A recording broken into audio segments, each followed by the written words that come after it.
Hallelujah, praise the lord. వినయం గలవారు, తగ్గింపు లేనివారు, గర్విష్ఠులు, అహంకారులు, దేవుని సన్నిధిలో తమను తాము రిక్తులుగా చేసుకున్నవారు, భక్తులు, భక్తిహీనులు, నెమ్మది గలవారు, నెమ్మది లేనివారు, అనేక అంశాలు, దేవునికి దూరమయ్యేవారు, మరి దేవునికి సమీపంగా ఉండేవారు, దేవుడు సమీపంగా ఉండేవారు, దేవుడే దూరం చేసిన వారు. వీళ్ళన్నింటినీ చూస్తుంటే చాలా అద్భుతమైన కార్యాలు దేవుడు మనకు బయలుపరిచినాడు. యెషయా గ్రంథం 57:15 వచనం చాలా అద్భుతమైన వచనం, నన్ను మార్చిన వచనం అని నేను చెప్పగలను. దేవుడు ఎవరి మధ్యకు వస్తాడు, దేవుడు ఎవరికి సమీపంగా ఉంటాడు, ఎవరికి ఆయన కృపను చూపుతాడు, అన్నిటికీ జవాబులుండే ఈ వచనం. ఆయన ఎవరి మొరను ఆలకిస్తాడు, మరి ఆయన ఇష్టపడేది ఎవరు, ఆయన ఎవరితో కలిసి ఉండాలని ఇచ్చయిస్తున్నాడు, ఎవరి ప్రాణము ఉజ్జీవింపజేయాలని ఆశపడుతున్నాడు. మరి ఇవన్నీ మనం చూస్తున్నాం. యెషయా 57:15 వచనం, పరిశుద్ధుడును నిత్య నివాసియునైన వాడు ఇలాగ సెలవిచ్చున్నాడు, నేను మహోన్నతమైన పరిశుద్ధ స్థలంలో నివసించువాడను. ఆయనను వినయం గల వారి ప్రాణమును ఉజ్జీవింపజేయుటకై, నలిగిన వారి ప్రాణమును ఉజ్జీవింపజేయుటకును, వినయం గల వారి యొద్దను, దీన మనస్సు గల వారి యొద్దను నివసించుచున్నాను. చాలా గొప్ప స్థాయిలో ఉన్న దేవుడు ఆయన. పరిశుద్ధుడు, ఆయన ఘనుడు, మహాఘనుడు, మహోన్నతుడు, నిత్య నివాసి. ఆయన ఎవరి మధ్యలో ఆయన నివాసం చేయాలని ఆశపడుతున్నాడు. లోకరీతిగా చూసినప్పుడు హై టాప్ అఫీషియల్స్ మన దగ్గరకు వచ్చి వాళ్ళ సమయం ఎంత నియంత్రణలో ఉంటుందంటే 5 నిమిషాలు లేక 10 నిమిషాలు ఉండి వాళ్ళు వెళ్ళిపోతారు. అలాగా దేవుడు, అంత గొప్ప దేవుడు పనికిరాని అంటే ఏ యోగ్యత లేని మన మధ్యకు దిగి వస్తాడంట, దిగి వచ్చి మనతో ఉంటాడంట. నాకు యేసుప్రభు చెప్పిన మాట కూడా గుర్తొచ్చింది. మత్తయి 18:18, 2-3 మీరు ఏకీభవించి నా పేరట ప్రార్థన చేస్తే నేను మీ మధ్యకు వస్తానన్నాడు. హల్లెలూయా చెప్దామా? అంటే how you can bring God to your midst. నీ సన్నిధిలో దేవుడు రావడం ఏంటి? నీవు దేవుని సన్నిధిలో మోకరించి ప్రార్థన చేయాలి అసలు చూస్తే. కానీ దేవుడు నీవుండు చోటుకు దిగొస్తాడట. యెషయా 64 మొదటి 2 వచనాలు చూస్తే, గగనం చీల్చుకొని నేను మీ మధ్యకు దిగి వస్తాను, గచ్చ పొదలు అగ్నికి కాలు రీతిగా మీ సమస్యలన్నింటినీ నేను కాల్ చేస్తాను అంటున్నాను. నిజమే, మనకు తగ్గింపు చాలా అవసరం. ఇక్కడ తగ్గింపు చాలా హైలైట్ అయింది, వినయము హైలైట్ అయింది ఈ వచనంలో. దేవుడు ఎవరు? నువ్వెవరు? దేవుడు అన్నిటి మీద ఆధిపత్యం గలవాడు, అందరినీ చూచేవాడు, సర్వాధికారి. 1000 నామాలతో ఆయన కొనియాడినా తక్కువే కదా. సర్వాధికారి, సర్వసృష్టికి ఆది సంభూతుడు, సర్వోన్నతుడు, సర్వశక్తి గలవాడు. ఆ దేవుడు అంటున్నాడు, నేను వస్తాను దిగి నీ మధ్య. బాధపడుతున్నావేమో, ఏడుస్తున్నావేమో, చెరసాల్లో ఉండి మూలుగుతున్నావేమో, భయం చేత వణికిపోతున్నావేమో, నువ్వు భయపడే అవసరం లేదు. నువ్వు దీన హృదయంతో, వినయ విధేయత్వం గల మనసుతో, తగ్గింపుతో ఆయన సన్నిధిలో మోకరించి ప్రార్థన చేసినప్పుడు ఆయన నీ మధ్యకు దిగి వచ్చే దేవుడు. దేవునికి స్తోత్రం. హిజ్కియా రాజు వినయంతో, తగ్గింపుతో, కన్నీళ్లతో, రాజుకి ఎక్కడి నుండి వస్తే కన్నీళ్ళు, రోగం వచ్చింది, దేవుడు కావాలి, దేవుడు నాకు అవసరం లేదు, నేనే దేవుడు అంటారు కదా చాలామంది యవనస్తులు. దేవుడు వచ్చే పరిస్థితి నీకు ఏర్పడుతుంది. దేవా నీవు తప్ప నాకు వేరే దిక్కు లేదు. 102వ కీర్తన 17వ వచనంలో, నేను దిక్కులేని దరిద్రుల ప్రార్థన నిరాకరింపక వారి ప్రార్థన వైపు నేను తిరుగుతానన్నాడు. Hallelujah. God is so good. ఆయన ఎంత జాలిగల దేవుడు. నాకు అనేక వాక్యాలు గుర్తొచ్చింది ఇక్కడ ఉన్నప్పుడు. వాక్యం వింటుంటే నాకు మదిలో ఎన్నో పుట్టుకొచ్చింది అన్నమాట. అవును కదా, పరిశుద్ధ గ్రంథంలో తగ్గింపుకు ఎంత విలువనిచ్చినాడు యేసు ప్రభు. పాత నిబంధనలో కూడా దేవుడు ఏర్పరచుకున్న ప్రజలు గర్విష్ఠులై, అహంకారులై, దేవుని మరిచి తిరుగుబాటు ధోరణి, మెడవంచని జనాంగం అట్టివారిని కొట్టినాడు, శిక్షించినాడు. మరి అట్టివారికి విముఖుడైనాడు, వారిని దూరం పెట్టినాడు. ఆయనంట దూరం నుండి గర్విష్ఠులను గుర్తుపడతాడంట. నువ్వు అనుకుంటావు నన్ను ఎవరు చూస్తున్నారు, నేను దేవునాలయం పోయి అక్కడ ప్రజెంట్ చేసేసి వచ్చేస్తాను అనుకుంటున్నావు, కానీ ఆయన అహంకారులను ఎదిరించే దేవుడు, దీనులకు తన కృపనిచ్చే దేవుడు. 138వ కీర్తనలో ఒక మాట ఉంది, మీరు జ్ఞాపకం చేయాలి. అది సామ్స్ 138. ఇక్కడ ఆయన అహంకారులను దూరము నుండి గుర్తుపడతాడంట, బాగా గుర్తుపడతాడు. 138 వచనం, యెహోవా మహోన్నతుడైనను ఆయన దీనులను లక్ష్యపెట్టును. దీనుల మీద ఆయన కన్నులు ఉన్నాయి. నీకు దీనత్వం రావాలి, తగ్గింపు రావాలి, మరి వినయం రావాలి, విధేయత రావాలి. పేతురు తన పత్రికలో 1 పేతురు 5వ అధ్యాయంలో, మీరు చిన్నలారా మీరు పెద్దలకు ఏం కావాలి, లోబడి ఉండాలి. అంటే అధికారానికి నువ్వేం కావాలి, లోబడాలి. నువ్వెవరు, నేనెవరు అని భుజాలు ఎగరేస్తూ ఉంటారు. అట్టి వారి పతనం తొందరలోనే ఉంటుంది, ఎందుకంటే దేవుడు వారికి విముఖుడై ఉంటాడు. దేవుని ధిక్కరించి బ్రతకకూడదు. ఆయన బలిష్టమైన చేతుల క్రింద దీన మనస్కులై ఉంటే తగిన కాలం ముందు ఆయన నిన్నేం చేస్తాడు, హెచ్చిస్తాడు. చప్పట్లు గట్టి కూడా దేవుని స్తుతిద్దాం. There is a time for God and God's timing is perfect. దీన మనస్కులై ఉండాలట. ఎప్పుడు కంపారిటివ్ స్టడీ చేయొద్దు. వాళ్ళు అట్టున్నారు, నేను ఇట్లున్నా, వాళ్ళకి ఎందుకు వచ్చింది, నాకెందుకు రాలేదు. పిచ్చి పిచ్చి భ్రమల్లో బ్రతుకుతారు చాలామంది విశ్వాసం. ఏదేమైనా ప్రభువా నీ సన్నిధి నాకుంటే చాలు, నువ్వు నా మధ్యలో ఉంటే చాలు, నువ్వు ఉంటే నాకు చాలు. అలాగ అడుగుతారా మీరు? ప్రార్థన చేస్తారా? ఆయన సార్వత్రికమైన పిలిపిస్తున్నాడు. మత్తయి సువార్త 11:28-29లో, నేను దీనుడను సాత్వికుడను. ఆయన సర్వలోక నివాసులను పిలిచి, ప్రయాసపడి భారం మోసుకొనిచున్న సమస్త జనులారా మీరు నా యొద్దకు రండి. నేను ఎలాంటి వాడను? సాత్వికుడను, దీన మనస్సు గలడు. దీన మనస్సు గల ప్రభువు ఎంత దీనంగా అందరినీ పిలుస్తున్నాడు. మనం మన ఇంటికి అందరిని పిలుస్తామా? కొందరిని కూడా పిలువం, ఎందుకంటే దూరం ఉండడానికి ప్రయత్నిస్తాం. అబ్బో వీళ్ళని దగ్గర రానిస్తే మన పని అంతే. ఎక్కడ పెట్టాల్సిన అక్కడ పెట్టాలంటారు కదా, దట్ ఈజ్ అడ్మినిస్ట్రేషన్ అంటారు. మన తీరు ఇలాగ ఉంది, పెట్టే దగ్గర పెట్టు అని అంటారు. అవునా కదా? కొద్దిగా దరిదాపుకు దానిస్తే ఎక్కడికి ఎక్కుతారట? మీకు తెలిసి ఇవన్నీ సామెతలు. నెత్తి మీదకి ఎక్కుతారు, రాణిస్తారు. అందుకే, కానీ దేవుడు అలాంటి వాడు కాడు. దేవుడు జాలిగల దేవుడు, మహోన్నతుడైనను ఆయన దీనులను లక్ష్యపెట్టును. ఆయన దూరము నుండి గర్విష్ఠులను బాగుగా ఎరువు. బాగా తెలుసు అన్నమాట. గర్విష్ఠులు అణిచివేయబడతారు. ఎవరి గర్వం వాడిని ఏం చేస్తుందట, అణిచివేస్తుంది.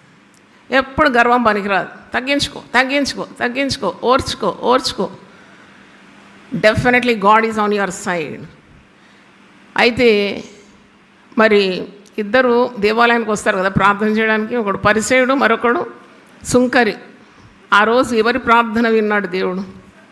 సుంకరి అంటున్నాడు, ఆకాశం తట్టు, కనులెత్తడానికైనా నేను యోగ్యుడను కాను, నేను పాపిని, నన్ను కరుణించు. ఇంత మంచి షార్ట్ అండ్ స్వీట్ ప్రేయర్. పరిసయుడు అంటున్నాడు, నేను ఎన్ని గొప్పలు చెప్పుకుంటున్నాడు. పరులు మనల్ని పొగడాలి, కానీ మనల్ని మనం ఎప్పుడు కూడా హెచ్చించుకోవద్దు. పరులు అనాలి, నువ్వు గొప్పవాడు, చాలా గొప్ప పనులు చేసినాడు. ఈ దినాల్లో చూస్తే ఎవరి డబ్బా వాళ్ళు వాయిస్తూ ఉన్నారు. నేను అది చేసిన, నేను ఇది చేసిన. ఏం చేయలేదు. ఏది చేసినా దేవుని సహాయంతో చేసినా. అందుకే పౌలు భక్తులు అంటే, నేనేమై ఉన్నానో అది ఎవరి కృప? అది దేవుని కృప. హల్లెలూయా చెప్దామా? Hallelujah. Whatever I'm today, it is because of God's grace. తండ్రి నాకు ఇష్టం. క్రైస్తవత్వంలో తండ్రి అంటారు దేవుని. ఎక్కడ అన్నారు మళ్ళీ? నువ్వు ఎక్కడన్నా చూడు, ఏ మార్గంలోనన్నా చూడు, ఉంటే నా దగ్గరకు వచ్చి చెప్పు. ఏ మార్గంలోనన్నా చూడు, దేవుని తండ్రి అని పిలుస్తారా? పిలువారు. తండ్రి అని పిలిస్తే వారికి శిక్ష. కొన్ని మార్గాల్లో మరణశిక్ష అట. నీ తండ్రి అని పిలుస్తావు దేవుని. కానీ మనము చప్పట్లు కొట్టి దేవుని స్తుతిద్దాం. మనము మోకరించగానే మన నోటి నుండి వెడలే పదం ఏంటి? ఏం పదం వెళుతుంది? తండ్రి. ఆయన తండ్రి లేని వారికి తండ్రి, ఆయన విధవరాళ్లకు న్యాయకర్త, ఆయన యందు భయభక్తులు గలవారి ఎడల తండ్రి తన కుమారుల ఎడల జాలిపడినట్లు యెహోవా తన యందు భయభక్తులు గలవారి ఎడల జాలిపడు. ఇంకా నేను ఆలోచించినాను, అసలు ఈ దేవునికి ఎన్ని స్వభావాలు కదా. పాస్టర్ గారు వాక్యం చెప్తుంటే నిజంగానే ఓదార్చువాడు. హల్లెలూయా చెప్పండి. ఆయన ఓదార్చువాడు, ఆయన కాపాడువాడు. నేను పరిస్థితి బాగలేదు, నేను అటు పోతే ఏమవుతుందో తెలియదు, నన్ను కాపాడమంటే వెంటనే దూతలు పంపించేస్తాడు. తగ్గించుకొని అడగాలి. అడిగితే ప్రతి ఒక్కటి నీకు అనుగ్రహిస్తాడు. ఆయన కావాల్సింది వినయము, తగ్గింపు, విధేయత, అంతే. నీవేది అడిగినా శాంక్షన్ చేస్తాడు ఆయన చిత్త ప్రకారం. ఆయన కాపాడుతాడు, ఆయన ఓదారుస్తాడు, ఆయన సంరక్షిస్తాడు. ఆయన మేళ్లతో నిన్ను దినదినం ఏం చేస్తున్నాడు? నింపుతున్నాడు. పక్షిరాజు యవనం వలె నీ యవనము క్రొత్తదగుచున్నట్లు మేలుతో నీ హృదయాన్ని తృప్తిపరుస్తున్నాడు. ఆ వాక్యం ఈరోజు ఎన్నోసార్లు నేను నెమరేసుకున్నాను. ఎందుకంటే నాకు ఉదయం కూడా వీలు కాలేదు రావడానికి. చాలా ప్రయాణాలు చేసినాను. దేవుడు శక్తిని ఇచ్చినాడు. అటుపోయినాను, ఇటుపోయినాను, ఎంతో అలసిపోయినాను, లేవలేకపోయినాను. కానీ నేను ఎలాగైనా వెళ్ళాలి. ప్రార్థన చేసినప్పుడు దేవుడు నన్ను పంపినాడు. దేవుని స్తోత్రం. ఆయన మేళ్లతో నింపుతాడు మనల్ని. కొన్ని అయితే వేడుకొనక మునిపే మనకు అనుగ్రహిస్తాడు. ఆయన జాలిగల దేవుడు. ఇంత గొప్ప దేవుని కలిగి ఉన్నాం కదా మనం. ఇంకా ఆయన నీ అక్కర్లన్నీ కూడా తీరుస్తాడు. ఏం చేసిండు దేవుడు అని ధిక్కరించొద్దు ఎప్పుడు. నాకేం చేసిండు దేవుడు, అంతా నా గొప్పతనమే. నా పిల్లలు ఇంత పైకి వచ్చినారు. జాగ్రత్త, ముట్టకాయ కొడితే పాతాళానికి అనిగిపోతావు. దేవుని దగ్గర నీ యొక్క గర్వము, అహంకారము పనికిరాదు. Always be humble. When you deal with people, when you deal with God, be humble. That's a golden policy. ఎక్కడ పళ్ళం ఉందో అక్కడ ఏం చేరుకుంటుందంట? Very good. పళ్ళం ఉన్న చోట ఏం చేరుకుంటుంది? నీరు చూడండి, మన దగ్గర ఎవరైనా నమ్రతతో వచ్చి వినయం, విధేయత చూపెడితే కరిగిపోతాం మనం. ఇక మనల్ని చేసిన దేవుడు కరిగిపోడా? అహంకారపు మాటలు, గర్వపు యోచనలు, ఇవేవి కూడా పనికిరాదు దేవుని సన్నిధిలో. ఇశ్రాయేలు ప్రజలను సంబోధిస్తూ వారు మెడవంచని జనాంగం అట. మెడవంచరట. సియోను కుమార్తెలు ఎలా నడుస్తారట? మెడచాచి కులుకుతూ నడుస్తారట. మెడచాచి అంటే అది గర్వానికి సూచన. సియోను కుమార్తెలు గర్విష్ఠురాండై మెడచాచి నడుచు కులుకుతూ నడుస్తారట. వారి నడినెత్తి బోడి చేస్తాడట. యెషయా 3 మీరు చదవండి, చాలా అద్భుతంగా ఉంటుంది. గర్విష్ఠులను దేవుడు ఎట్లా అణిచివేస్తాడని. అయితే ఎప్పుడు దీన హృదయంతో ప్రార్థన చేయాలి. ప్రార్థన యొక్క బాడీ లాంగ్వేజ్ ఏంటంటే నిలబడి కాదు, ఇవో నాకు అది, నాకు ఇది అని కమాండ్ కాదు. నువ్వేం చేస్తావు? ప్రార్థన అనగానే ఏం చేస్తావు? వెంటనే ఏం చేస్తావు? సమస్యలు వచ్చినప్పుడు మీరు ఏం చేస్తారు? మోకరిస్తాం. అంటే దాని అర్థం ఏంటంటే, నేను దీనమైన మనసుతో నేను వేడుకుంటున్నాను. నా వల్ల కాదు ఈ కార్యం, నా గర్వమంతా నేను ఒప్పుకుంటున్నాను, నా కాళ్ళ మీద నేను నిలబడలేనయ్యా. I cannot stand on my feet, I have to kneel down before you. అదనమాట బాడీ లాంగ్వేజ్. అందుకే మోకరించి, దానియేలు ముమ్మారు మోకరించినాడంట. యెరూషలేము తట్టు కిటికీలు తెరిచి ముమ్మారు మోకరించి ఆయన ప్రార్థించుచు స్తుతించుచు వచ్చినాడట. సింహంలో చూస్తే భయపడలేదు చూడండి. సింహాల బోన్లో వేస్తే కూడా భయపడలేదు. రాత్రంతా హాయిగా నిద్రపోయినాడట. ఎవరి సన్నిధి ఆయనకు తోడున్నది? దేవుని సన్నిధి తోడు. సింహాలకు భయపడలేదు చూడండి. మనమైతే బల్లిని చూసినా భయపడతాం, పిల్లిని చూస్తే భయపడతాం, పిల్లి అడ్డొస్తే ఇంటికి తిరిగి వెళ్ళిపోతాం. ఇవన్నీ విశ్వాసులకు తగదు. నీతిమంతులు సింహం వలె ధైర్యంగా ఉంటారు. చూడు, సింహాలను చూసి ఈ ధైర్యవంతుడు, ఈ నీతిమంతుడు, ఈ ప్రార్థనపరుడు, విధేయత గలవాడు, వినయం గలవాడు, దేవునితో బంధం కలిగిన వాడు భయపడలే. దేవునితో సరి అయిన బంధం లేకుంటే ప్రతి దానికి భయపడతాం. దేవుని చిత్తమైతే ఇంకా నవంబర్ 1 నుండి డిసెంబర్ 10 40 రోజులు, మళ్ళా 40 రోజులు భయపడకనే ప్రసంగాలు చేయాలనుకుంటున్నాను కొత్తగా. I will linger round the word fear not. ఎందుకంటే that's the greatest message in the Holy Bible. ఇలాగ చెప్పుకుంటూ పోతూ దేవుడు నాకు ఆయుస్సు, ఆరోగ్యం ఇస్తే 366 డివోషన్స్ ఇవ్వాలని నేను కోరుతున్నాను. ప్రార్థన చేయండి. అంత గొప్ప దేవుని మనం కలిగి ఉన్నాం కదా, మరి నీ అక్కర్లు తీరుస్తాడు. కృంగిన వారిని ఆయన ఏం చేస్తాడంట? లేవనెత్తాడు. పడిపోయిన వారిని ఉద్ధరిస్తాడు. గుండె చెదిరిన వారిని బాగు చేస్తాడు. వారి గాయాలను ఏం చేస్తాడు? కడతాడంట. వారికి స్వస్థతనిస్తాడంట. I love that point. ఎందుకంటే పని చేసి ఎప్పుడు నాకు వీక్నెస్ ఎప్పుడు వస్తుంది, కానీ నాకు ఈ వాగ్దానాలు నేను స్మరించుకుంటే ఐ గెట్ రిగెయిన్ మై హెల్త్. ఎందుకంటే నిన్ను స్వస్థపరచు వాడను నేనే అంటాడు. నేనే పదం నాకు చాలా ఇష్టం. అంటే నువ్వు తప్ప వేరే గతి లేదు. డాక్టర్లు తగ్గిపోతే లక్షలు గుంజుతారు. ఎందుకు వచ్చినదంట?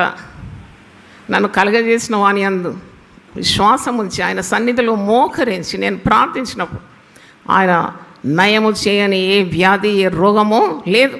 తన సొంత కుమారుని అనుగ్రహించడానికి వెనుకాడని ఆ తండ్రి కుమారునితో పాటు ఎందుకు సమస్తము అనుగ్రహింపడు? రోమా 8:32.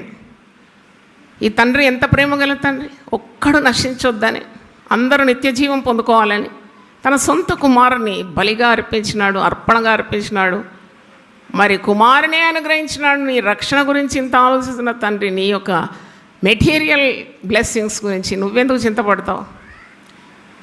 ఈ లోకంలో నీకు పంపింది దేవుడే కదా, పనిచ్చింది కూడా దేవుడే. అన్నీ సమకూర్చి నీకు అనుగ్రహిస్తాడని విశ్వాసం. అని నిన్ను హెచ్చించే తండ్రి. దేవునికి స్తోత్రం. హెచ్చు ఎప్పుడైనా కానీ తగ్గించుకున్న వారికి కలుగుతుంది. యేసుప్రభు చెప్పిన గొప్ప సూక్తుల్లో ఒకటి, తన్ను తాను తగ్గించుకున్న వాడు హెచ్చింపబడతాడు. అందుకే పేతురు యేసుతో నడిచినాడు కదా, నడిచిన ఆ అనుభవంతో పేతురు పత్రికలో ఒక మాట రాస్తున్నాడు. అది చెప్పి నేను ముగిస్తాను. 1 పేతురు 5:5 చూడండి. ఎదుటి వాని ఎడల నీవు ఏ వస్త్రం ధరించుకోవాలట? మీరందరూ ఎదుటి వారి ఎడల దీన మనస్సు అను వస్త్రము ధరించుకొని మిమ్మను అలంకరించుకోనండి. ఇది పెద్ద ఆభరణం అన్నమాట. ఇప్పుడు మహోన్నతుడు, మహాగణుడు, నిత్య నివాసి అయిన దేవుడు, పరిశుద్ధుడు ఎక్కడ ఉండాలని ఆశిస్తున్నాడు? వినయం గల వారి మధ్య, విరిగి నలిగిన హృదయం గల వారిని ఉజ్జీవింపజేయడానికి, తగ్గించుకున్న వారి మధ్యకు నేను వచ్చి నివాసం చేస్తానన్నాడు. ఇదే వాక్యం మనం ఈరోజు విన్నాం. అయితే మరి మీకు దేవుని సన్నిధి అనుభవించాలంటే మీరు తోటి విశ్వాసులతో కూడా దీన మనస్సు కలిగి ఉండాలి. దేవునితో కూడా నీ బాంధవ్యం, బంధుత్వం అంతా దీన మనస్సు కలిగి ఉండాలి. తగ్గింపు హృదయం కావాలి. ఇక్కడ అందుకే పేతురు అంటున్నాడు, ఎదుటి వాని ఎడల దీన మనస్సును వస్త్రము ధరించుకొని మిమ్మును అలంకరించుకోండి. ఆభరణం అంటే కేవలం వెండి బంగారంతో చేసేదని మీరు అనుకుంటారు. ఇవన్నీ ఆభరణాలే. ఆత్మ వలన ఉద్భవించే ఆ 9 ఆభరణాలు మీకు తెలుసు కదా. ప్రేమ, సంతోషం, సమాధానం, దీర్ఘశాంతం, దయాళుత్వం, మంచితనం, విశ్వాసం, సాధం. ఇది నవరత్నాల నెక్లెస్ అన్నమాట. ఇది కొనాలంటే చాలా ఖరీదు, కానీ నీకు ఎంత అద్భుతమైన నెక్లెస్ ఇచ్చినాడు. దేవుని స్తోత్రం, హల్లెలూయా. క్రూరమైన ముఖంతో ఎన్ని నెక్లెస్లు వేసుకున్నా అందం ఉండదు. ఏది లేకున్నా దేవుని కళ మనకు ఆయన ఇచ్చే దేవుడు. దేవునికి స్తోత్రం, హల్లెలూయా. అంటే ఇవన్నీ అంతరంగం నుండి ఉద్భవించే ఆభరణాలు. ఇది డబ్బు పెడితే వచ్చేవి కావు, ఇవి మెరుస్తూనే ఉంటాయి. దేవునికి స్తోత్రం, హల్లెలూయా. ఇది దొంగ కూడా ఎత్తుకుపోవడానికి వీలు కాదు. ఎంత గొప్ప దేవుడు అండి. నీవు ఎదుటివాని ఎడల దీన మనస్సు అను వస్త్రం. ఈ వస్త్రం పేరు ఏం పేరు చెప్పండి గట్టిగా? దీన మనస్సు అను వస్త్రం. మీరు వస్త్రాలు పురుషులైతే రేమండ్స్ పోతారు, ఆ కోట్ కావాలి, ఇది కావాలి, అది కావాలి, పట్టి అటు ఇటు దాన్ని బలమైన మరి ప్రయోగాలు చేస్తారా, చినుగుతుందా, బాగుంటుందా అని. చీరలు అయితే చెప్పవద్దు కదా, స్త్రీలు తిరిగే తిరుగుళ్ళు. నేను చెప్తాను కదా, బస్సులో ఇప్పుడు డబ్బులు చెల్లించే పని కూడా లేదు. ఎందుకంటే మాకు ఆ వస్త్రం కావాలి, ఈ వస్త్రం కావాలి, నేను ఆమె ఒంటి మీద ఈ వస్త్రం చూసాను అదే కావాలా అని తిరుగుతుంటారు. పాపం కష్టపడిన భర్త కష్టార్జితం అంతా నీళ్ళ పాలు చేస్తూ ఉంటారు బుద్ధి లేని స్త్రీలు. ఇవన్నీ వదిలేసి ఎదుటివాని ఎడల దీన మనసు. ఎదుటివాడంటే నీ భర్తనే ఉండొచ్చు ఇంట్లో, ఊరంతా ఉద్ధరించవచ్చు, కానీ భర్త దగ్గరకు వచ్చినప్పుడు ఎలా ఉండాలట? దీన మనసు. సాధ్యమా? సాధ్యమే. దేవుని యందు విశ్వాసం ఉంచే వారికి సమస్తము సాధ్యమే. మీకు ఏది అసాధ్యంగా ఉండదు. నిజంగా దీన మనసుతో నువ్వు మాట్లాడి ఇంట్లో నీ భర్తతో, నీ పిల్లలతో అరుపులు కేకలు కావు. ఈరోజు కూడా ఒక పనిచేసే సహోదరి అరిస్తే గద్దేసిన శబ్దం వినబడద్దు మా ఇంట్లో అంటే గట్టి మాట్లాడుతుంది. మంచి మాటలే మాట్లాడుతుంది కానీ గట్టిగా అనవరదు. ప్రశాంతమైన వాతావరణం కావాలి ఇక్కడ. నేను వాక్యం ధ్యానిస్తూ ఉంటాను, దేవునితో మాట్లాడుతూ ఉంటాను. గజ్జలు వేసుకున్నా ఒప్పుకోను, మా ఇంట్లో ఉద్యోగం దొరకదు. గజ్జలు ఇప్పి రావాలంటాను నేను. నువ్వు గల్లు గల్లు గల్లు అంటే నాకు డిస్టర్బ్ కదా, మరి దేవునితో ఉన్న కనెక్షన్ నేను ఎట్లా ఒప్పుకుంటా? లేదు, సప్పుడు లేని వేసుకో. కానీ గల్లు గల్లు అంటే మా ఇంట్లో వీలు కాదు, ఎందుకంటే I'm always connected to God. అవును, మరి నాకు కావాలి కదా దేవుని మాట. ఎదుటి వ్యక్తి ద్వారా అంటే అన్నదమ్ముల మధ్య, అత్త కోడల మధ్య, భార్య భర్తల మధ్య, తండ్రి పిల్లల మధ్య ఏ వస్త్రం వేసుకోవాలి మనం? దీని సంఘానికి వచ్చినప్పుడు తోటి విశ్వాసుల మధ్య ఎంత అందం అండి అది. అది ఎంత అందం. You all become very beautiful if you follow God's word. కొందరు అన్నీ వచ్చని చాలా ఉప్పొంగిపోతారు. జ్ఞానం ఉప్పొంగుతుందంట, ప్రేమ క్షేమాభివృద్ధిని కలగజేస్తుంది. ఎక్కడుంది మాట? జ్ఞానం ఉప్పొంగుతుంది, ప్రేమ క్షేమాభివృద్ధిని కలగజేస్తుంది. దీన మనస్సు, నిండు దేవుని భయంతో ఉన్న ప్రవర్తన, ప్రేమతో ఉన్న ప్రవర్తన, దీన హృదయం ఎంత అందం అండి అది. అది క్షేమాభివృద్ధి కలగజేస్తుందంట. జ్ఞానం ఉప్పొంగజేయను కానీ ప్రేమ క్షేమాభివృద్ధి కలగజేయను. నేను చెప్పిన వాక్యం ఏంటి చెప్పండి అందరు కలిసి? జ్ఞానం ఉప్పొంగజేయను, ప్రేమ క్షేమాభివృద్ధి కలగజేయను. దేవుని స్తోత్రం, హల్లెలూయా. కనుక ఈరోజు దేవుడు మనందరితో మాట్లాడినాడు. దేవునితో దగ్గర సంబంధం కావాలి. మన ప్రవర్తన చూసి మనల్ని బాగు చేస్తాడంట. నాకు చాలా నచ్చింది ఆ మాట. కింది భాగంలో యెషయా 57, మీరు క్రింది వాక్యం 2 వచనాలు. మన ప్రవర్తన చూసి ఆయన మనల్ని ఏం చేస్తాడట? స్వస్థపరుస్తాడంట. అంటే రోగాలుంటే పరుగని డాక్టర్ దగ్గర పోయేదాకా కాకుండా నువ్వు ఒక సాప పరుచుకొని తగ్గించుకొని దేవుని సన్నిధిలో కన్నీళ్లు గార్చి, హిజ్కియా రాజు ఏం చేసినాడంటే ఎవ్వరు స్వస్థపరచలేని రోగం వచ్చింది ఆయన. మరణకరమైన జబ్బు అంట. మరణకరమైన జబ్బులు ఏమంటే మీరు ఇప్పుడు ఒక లిస్టు చెప్తారు. మీరు అందరు తరో కదా దీని గురించి కదా, యూట్యూబ్ నాలెడ్జ్, రీల్స్ ఇవన్నీ చూస్తూ ఉంటారు. అది క్యాన్సర్ రోగం ఉండొచ్చని అంటారు ప్రసంగికులు. మరణకరమైన రోగం. ఆయన ఏం చేసిందంటే రాజు స్థాయి. నేనేంటి చీటికేస్తే వైద్యులు వస్తారు, నాకు కన్ను కొడితే మందులు వచ్చేస్తాయి నాకు. ఆయన అహంకరించలేదు. తన్ను సృజించిన వాడు సృష్టికర్త వైపు ఆయన తిరిగినాడు. పొద్దుతిరుగు పువ్వుడు సన్ఫ్లవర్ ఎటు తిరుగుతుంది? సన్ ఎటు వస్తే అటు తిరుగుతుంది. అందుకే దాన్ని పొద్దుతిరుగుడు పువ్వు అంటారు. సన్ఫ్లవర్ అంటే it always looks at the sun. వారు ఆయన తట్టు చూడగా వారికి వెలుగు కలిగిన వారి ముఖములు ఎన్నడూ లజ్జింపకపోను. హల్లెలూయా. ఈయన తిరిగిండు దేవుని తట్టు, ప్రార్థన చేసినాడు. ఏ వైద్యుడు నయం చేయని రోగం. దీన మనసుతో నేను అడుగుతున్నాను, నా పరమ వైద్యుడవు నీవే. నేను చేసిన సేవ ఒక్కసారి జ్ఞాపకం చేసుకో. నేను ఎప్పుడు నీకు అవిధేయుడనై ఉండలేదు, గర్విష్ఠుడై ప్రవర్తించలేదు కదా. నన్ను కనికరించు, నాకు ఆయుస్సు దయచేయమని వరము అడగగా 15 సంవత్సరాల ఆయుస్సు ఇచ్చినట, విత్ గుడ్ హెల్త్. ఆయుస్సు ఇచ్చి ఆరోగ్యం ఇవ్వకుండా ఉండలే, వేస్ట్ కదా. నీకు 20 సంవత్సరాల ఆయుస్సు పొడిగించి నీకు ఆరోగ్యం లేదంటే మందికి బరువు అయిపోతావు. అప్పుడు అందుకే ఆయుస్సు అడిగినప్పుడు ఏమడగాల? శ్రేష్టమైన ఆరోగ్యం కూడా నాకు కావాలి. ఆయన నీకు ఆరోగ్యం ఇచ్చి నిన్ను బాగు చేసి స్వస్థతనిచ్చి ఆరోగ్యవంతురాలుగా చేసే దేవుడు. దేవునికి స్తోత్రం. కాబట్టి దేవుని దయ మనం పొందుకోవాలి. తగ్గింపు హృదయం, తగ్గింపుతో బైబిల్ చదవాలి, పరిశుద్ధ గ్రంథాన్ని పఠించాలి. అన్నీ తెలుసులే అని అనుకోదు, ఇక ఏది తెలియదు. అన్నీ తెలుసులే అనుకొని బోల్తా పడతావు, జాగ్రత్త. ఏది తెలియదు, ఇది సముద్రం. ఇది నేను ఎప్పుడంటే నాకేం తెలియదు, నేను ఇంకా నేర్చుకోవాలి. రోజు బైబిల్ పట్టుకొని అడుగుతాను, దేవా నాకు వినయం దయచే, విధేయత దయచే. నాకు ఏం రాదు, నాకు ఇంకా నువ్వు మాట్లాడాలి నాతో. నువ్వు మాట్లాడిన మాటలు నేను జనాలకు చెప్తాను.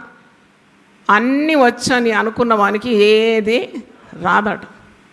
సోక్రటీస్ చాలా గొప్ప జ్ఞాని దగ్గర యవనస్తులు పోయి అడిగినారంటే, నిన్ను మించిన జ్ఞాని ఈ లోకంలో లేడంటే ఎంత తగ్గింపు చూడండి. ఆయన మహాజ్ఞాని సోక్రటీస్ అంటాడు. నాకు ఒకటే తెలుసు, నాకేం తెలియదని తెలుసు అన్నాడు. I know one thing and that is I know nothing. నాకేం తెలియదు అని తెలుసు, అంతే, నాకు అన్నీ తెలియదు అన్నాడు. కాబట్టి మరి సర్వజ్ఞాని, అనంత జ్ఞాని తండ్రి అయిన దేవుని సన్నిధిలో ప్రార్థన చేస్తూ మనము తగ్గించుకొని కుటుంబంలో కానీ, ఉద్యోగ స్థలంలో కానీ, వ్యక్తిగత జీవితంలో కానీ, మన బంధువుల మధ్యలో కానీ తగ్గించుకో. You will receive God's favour. దయాప్రాప్తురాలా, నీకు శుభం, నీ దేవుడు నీకు తోడై ఉన్నాడు. తగ్గించుకుంటే నీ దేవుడు తోడై ఉంటాడు. మరియా, భయపడకు, నీవు దేవుని వలన ఏం పొందినావు? కృప పొందినావు. నువ్వు కృప పొందాలన్నా, దయ పొందాలన్నా, దైవ సన్నిధి నీకు పొందుకోవాలన్నా, వినయము గల వారిని ఉజ్జీవింపజేయడానికి దేవుడు దిగొస్తాడనే వర్తమానం చాలా అద్భుతమైన వర్తమానం. మహాఘనుడు, మహోన్నతుడు, పరిశుద్ధుడు, నిత్య నివాసి అయిన దేవుడు ఇలాగ సెలవిస్తున్నాడు. నేను ఉన్నతమైన స్థలంలో నివసించేవాడు. ఆయన దీనులు వారిని బలపరచడానికి, విరిగిన వారిని బాగు చేయడానికి, నలిగిన హృదయాలను ఉజ్జీవింపజేయడానికి నేను ఆకాశం వంచి గగనము చీల్చుకొని దిగి వారి మధ్యలో వచ్చి నివాసం చేస్తాడంట. దేవుని స్తోత్రం. 2 నిమిషాల నుండి వెళ్ళిపోతాను, నేను చాలా బిజీ కాదు, అలా కాదు. వచ్చి ఏం చేస్తాడంట? మకాన్ వేసేస్తాడు. దేవునికి స్తోత్రం. చప్పట్లు కొట్టి దేవునికి స్తుతిద్దాం. కాచున్ నిన్ను కాచున్ కాచెడివాడు, ఇప్పుడు ఎల్లప్పుడు కాపాడును. దిగులేలా మనసా కాపాడును. కాచున్ నిన్ను కాచున్ కాచెడివాడు, ఇప్పుడు ఎల్లప్పుడు కాపాడును. దిగులేలా మనసా కాపాడును. దిగులేలా మనసా కాపాడును. వెదకి నేను పిలచిన కరమును చూడు, నీ చెయ్యి విడువడెప్పుడు. వెదకి నేను పిలచిన కరమును చూడు, నీ చెయ్యి విడువడెప్పుడు. కలకాలమాయన నీకై ఇచ్చిన ఈవుల నుంచి చూడుము. కలకాలమాయన నీకై ఇచ్చిన ఈవుల నుంచి చూడుము. ఈవులా ఎంచుము, నీవు ఎంచి మరి చూడుము. నీవు ఎంచి మరి చూడుము. కాచున్ నిన్ను కాచున్ కాచెడివాడు, ఇప్పుడు ఎల్లప్పుడు కాపాడును. దిగులేలా మనసా కాపాడును. దిగులేలా మనసా కాపాడును. ఇశ్రాయేలుకు వాక్కు చొప్పున కానాను ఇవ్వలేదా? ఇశ్రాయేలుకు వాక్కు చొప్పున కానాను ఇవ్వలేదా? వారినిప్పుడు నిర్మూలం చేతునని మళ్ళీ వదలనలేదా? వారినిప్పుడు నిర్మూలం చేతునని మళ్ళీ వలదనలేదా?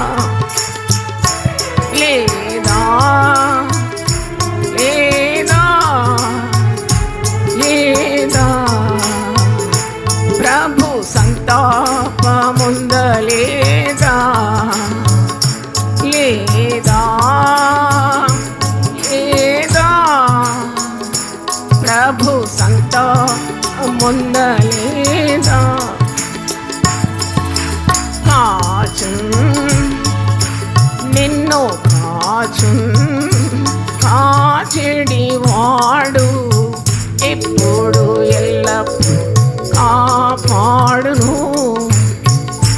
దిగులేలా మనసా కాపాడును.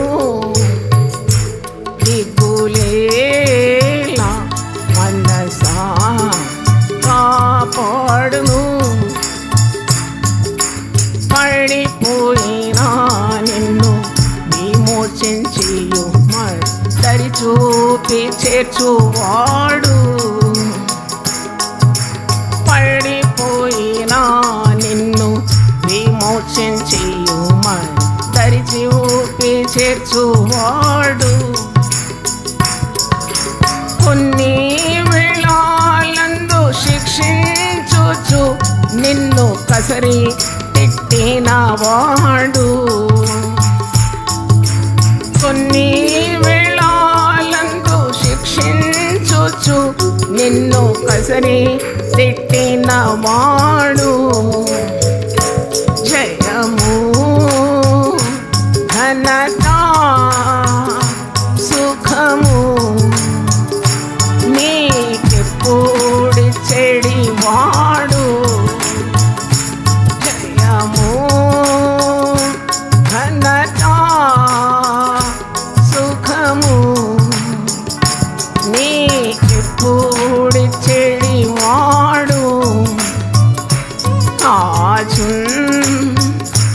నిన్ను కాచెడివాడు. ఇప్పుడు ఎల్లప్పుడు కాపాడును. దిగులేలా మనసా కాపాడును. దిగులేలా మనసా కాపాడును.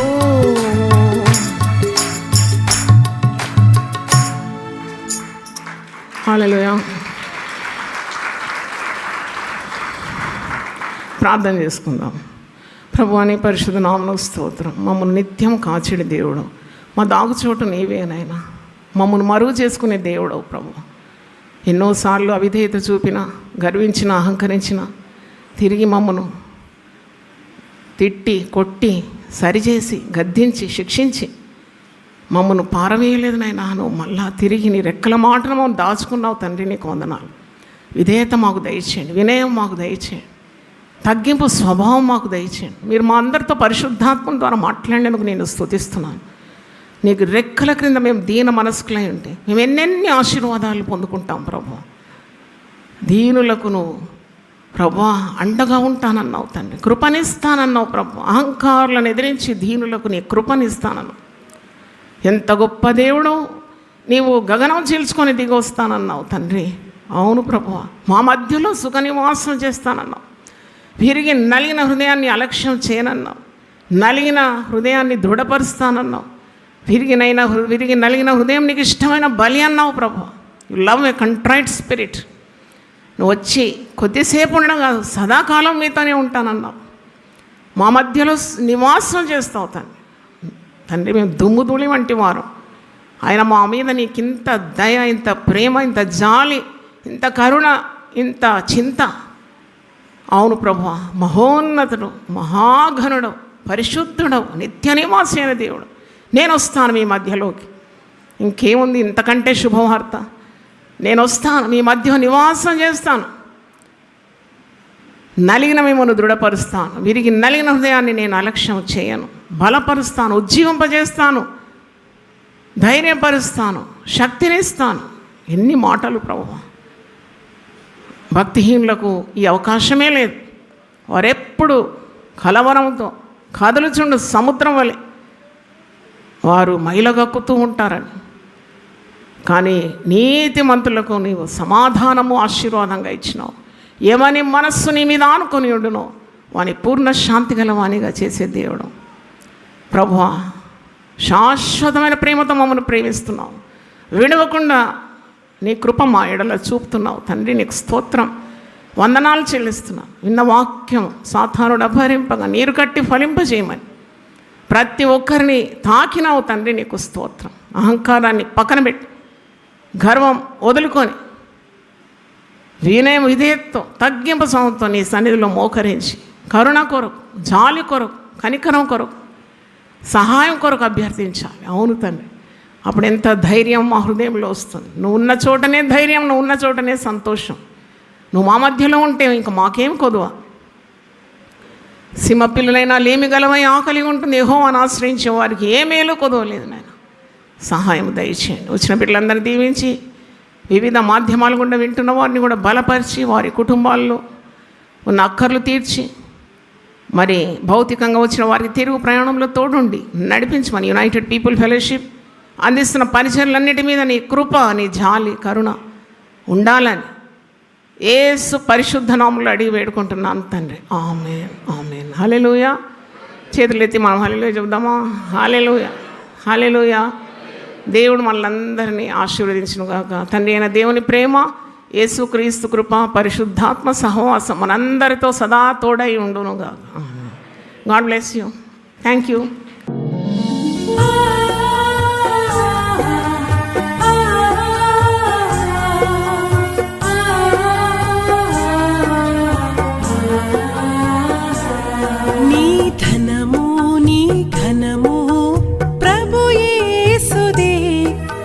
దశమా భాగమునీయ వెనుదీతువా.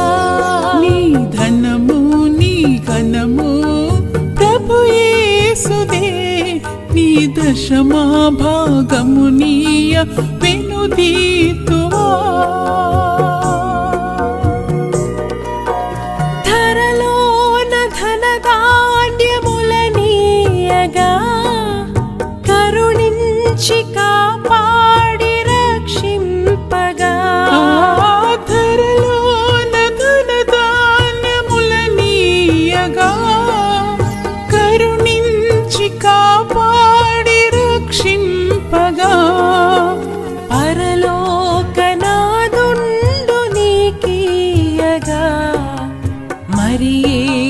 కొరకీయ వెనుదీతువా. పరలోకనాథుండు నీకీయగా మరి యేసు కొరకీయ వెనుదీతువా. నీ ధనము నీ ఘనము ప్రభు యేసుదే, నీ దశమా భాగమునీయ వెనుదీతువా.